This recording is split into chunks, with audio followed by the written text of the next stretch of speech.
Welcome to the Sixcast, a podcast where we discuss real-world strategies, tips, and stories that provide helpful insights for your digital transformation experience. Welcome back to Sixcast with Waruna talking about his CEO story and how Six Senses was born. Part 3 is talking about creating value for employees and how he creates opportunities for people to grow, to do better, to learn, and opportunities to explore the world, including livelihoods of people. How did you create the name of the company? Where did it come from? Why did you say Six Senses? Great question.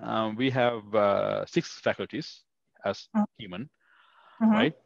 Eye, nose, ear, tongue, body, and the mind, right? And you interact with. Waruna, is this your answer? Or is this Kitmani's answer? You interact with the world. Yeah. You interact with the world through those 6 senses, right? 6 faculties. And I realized that, okay, if I apply the same analogy to that theory into a business, what are the areas that a business sustain on? Is it the finance? Yeah. Technology? Yeah. Strategy? Yes. Brand? Yes. Marketing? Yes. Operational? Yes. And organizational culture, operations? Yes. Organizational culture? Yes. Right. So those are the 6. One of them I tie into one pillar and create a 6. And okay, these are the faculties. So these are the aspects of a business, success of a business. And because I was using that human element of 6 senses, I thought like, what did you believe before you started that? Because we talked about this before, like the origination of the name and how it. And I think during the first time that we spoke, I said like you have generally 5 senses, and then the last sense is like intuitiveness, and like you have an instinct. An instinct is like your 6th sense. It's like it's called 6 Senses. There's like a American film called 6 Senses. It was in the 90s or like early 2000s, but it's called 6 Senses. So everybody has an ability to think like with their instinct. What made you want to apply instinct to business?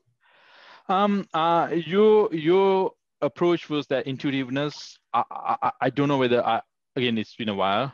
Maybe it was part of that as well, but I think I was very much focused on that 6 faculties as opposed to using that like 6th sense.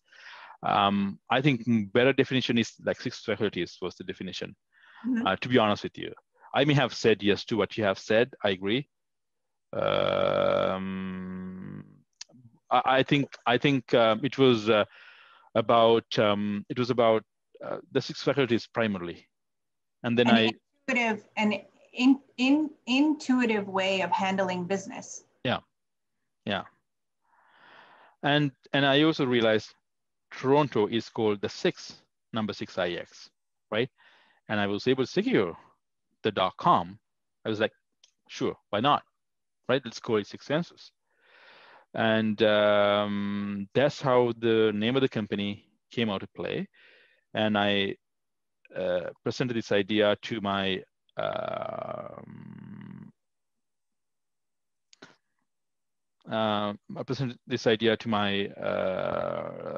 my boss at the time, Daryl at Marchand's.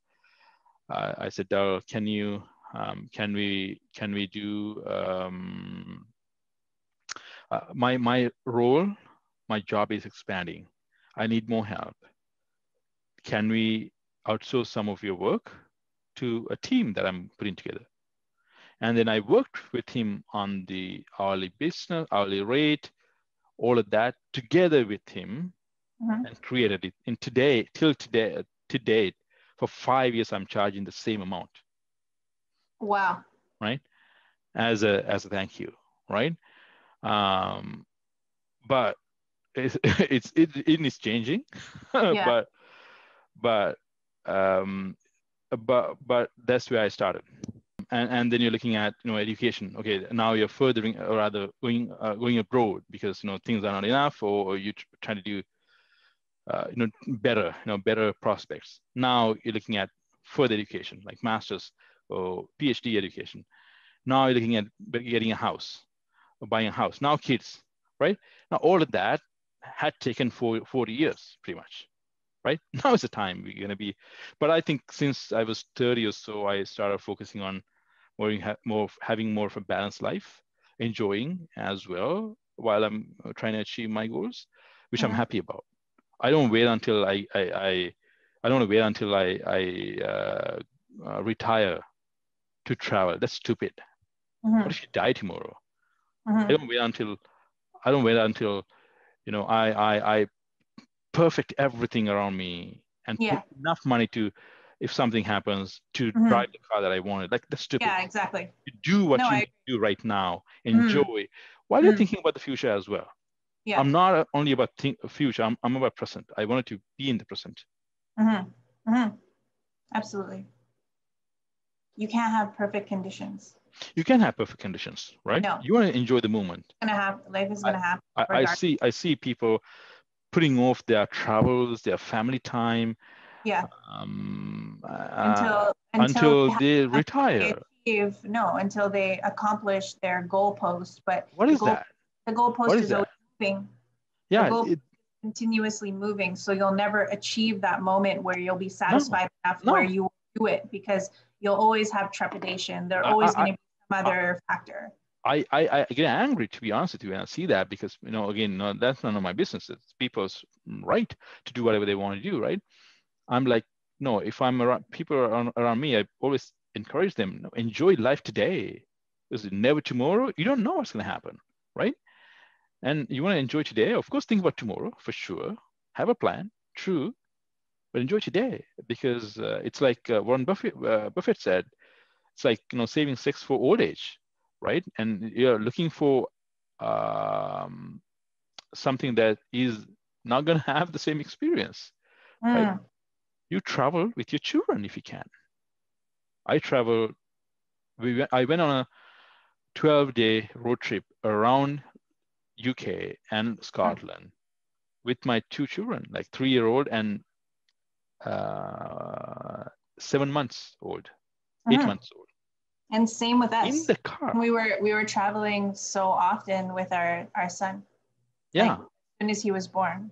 Yeah.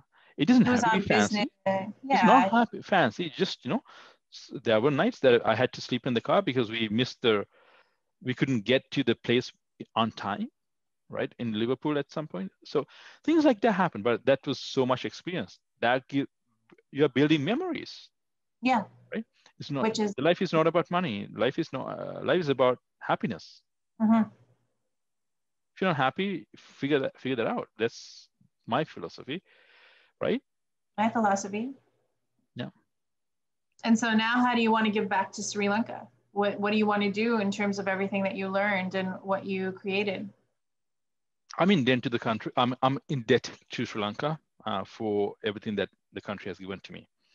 Number one, I'm in debt because I got free education, the culture of values education, free education. I didn't pay a cent until I graduated from the school, one of the top universities in the region, one of the top best universities in the top few hundreds in the universities around the world.